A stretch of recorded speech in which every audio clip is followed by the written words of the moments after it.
Assalamualaikum warahmatullahi wabarakatuh. Perkenalkan, nama saya Undangsi Kartika Sari dengan NIM 206222067.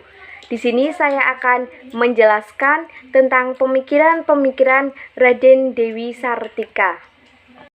Biografi Dewi Sartika. Dewi Sartika dilahirkan pada 4 Desember 1884 sebagai putri pertama dan anak kedua dari R. Rangga Somanagara, Patih Bandung.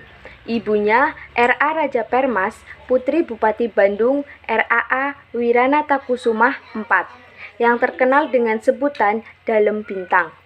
Dewi Sartika disekolahkan oleh ayahnya, meskipun saat itu pendidikan tidak lumrah untuk anak perempuan, dari golongan priayi sekalipun.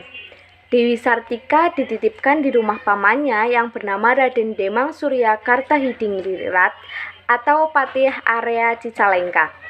Patih ini terkenal sebagai tokoh yang disegani dan rumahnya dianggap sebagai tempat yang dihormati dan layak dijadikan teladan dalam tata cara kehidupan priayi, sehingga banyak perempuan lain yang merupakan anak priayi seperti Putri Wedana, Camat Jaksa, dan pejabat-pejabat lainnya yang dititipkan di rumahnya. Di sana, Dewi Sartika diperlakukan berbeda. Dengan posisinya sebagai anak buangan, membuatnya dikecilkan dan tidak disukai oleh kaum kerabatnya. Latar belakang pemikiran Dewi Sartika.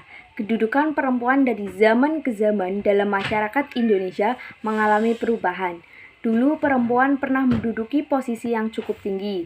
Beberapa contohnya adalah Ratu Sima dari Kerajaan Keling, Tribhuwana Tunggadewi dari Wangsa Isyana, Suhita dari Majapahit, dan Ratu Kalinyamat dalam sejarah Demak. Kemunduran kedudukan perempuan dalam masyarakat Sunda disebabkan oleh beberapa faktor.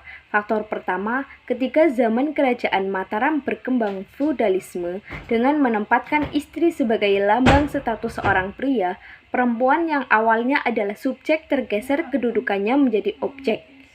Kedua, kedatangan agama Islam dan masyarakat salah memahami konsep perempuan dalam Islam. Kebiasaan orang Arab yang perempuan lebih rendah daripada laki-laki dianggap sebagai ajaran Islam. Kemudian, adanya beberapa tradisi seperti perkawinan yang lebih condong merugikan perempuan, seperti kawin paksa, kawin gantung atau pernikahan anak-anak, perceraian secara sepihak, juga faktor perekonomian bangsa Indonesia yang mengalami kemerosotan di zaman kolonial terutama pada abad ke-19 yang berdampak pada kemerosotan umum khususnya di Jawa. Dewi Sartika dapat merasakan langsung berada dalam lingkungan keluarga seperti ini, yaitu saat tinggal bersama keluarga pamannya di Cicalengka. Pamannya dengan seenaknya menikah, ia dapat melihat kesedihan dan rasa kesepian yang dialami oleh perempuan di rumah itu. Berawal dari sinilah tercipta satu tekad kuat untuk melakukan emansipasi perempuan. Ia berkeinginan untuk mendirikan sekolah perempuan dan mengajari pelajaran agama Islam. Emansipasi perempuan lebih tepat diarahkan pada peningkatan kerjasama itu, dengan memberikan pemahaman dan kesadaran mengenai hak dan kewajiban masing-masing.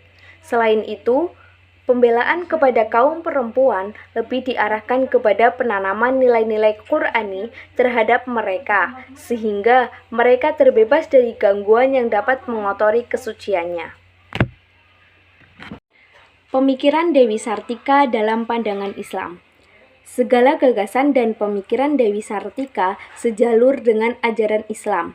Meskipun tak banyak literatur yang menonjolkan hal ini, namun saat dihubungkan antara ajaran Islam dengan segala pemikiran Dewi Sartika, maka kita akan menemukan titik keduanya.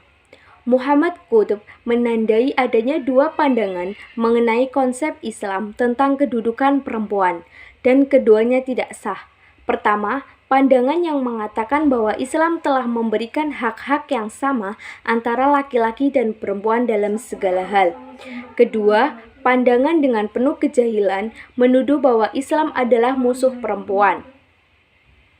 Islam menjatuhkan taraf dan kehormatan perempuan, dan banyak lagi pernyataan yang sifatnya menyudutkan terhadap Islam.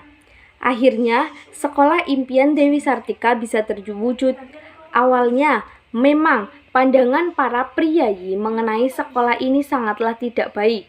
Dewi Sartika dianggap telah melanggar dan bertindak seperti bukan dari keturunan priyayi.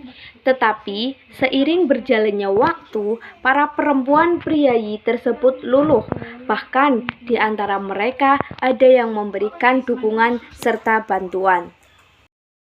Cita-cita Dewi Sartika diketahui dari karangannya yang berjudul The Inlandsvrouw atau Perempuan Pribumi. Ia mengemukakan pendidikan itu penting untuk mendapat kekuatan dan kesehatan anak, baik jasmani dan rohani. Setiap anak harus cager-bager atau sehat rohani, jasmani, dan berkelakuan baik. Menurut Dewi Sartika, pendidikan penting bagi perempuan. Dewi menghendaki persamaan hak antara laki-laki dan perempuan.